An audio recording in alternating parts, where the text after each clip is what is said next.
देवान् भावयतानेन ते देवा भावयन्तु वः परस्परं भावयन्तः श्रेयः परमवाप्स्यथ देवान् भावयतानेन देवान् అని ముందు పలికి భావ తర్వాత యతానేన చివరిలో న హ్రస్వము దేవాన్ భావయతానేన ते देवा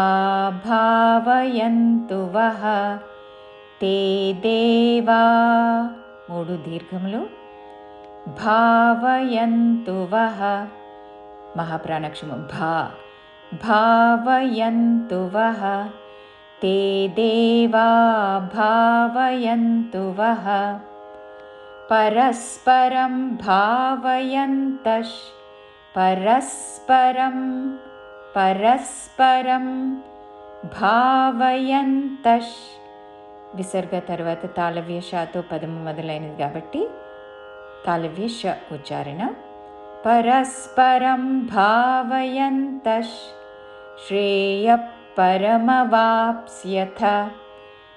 విసర్గ తర్వాత పదములోని ప అందుకుంటూ ఫ లాగా ఉచ్చరిస్తూ శ్రేయః పరమవాప్స్యథ పరమవాప్ అని ముందు పలికి తర్వాత స్యథ చివరిలో మహాప్రాణాక్షము థ హ్రస్వము పరమవాప్స్యథ శ్రేయః పరమవాప్స్యథ పూర్తి శ్లోకము దేవాన్ భావయతానేన ते देवा भावयन्तु वः परस्परं भावयन्तः श्रेयः परमवाप्स्यथ।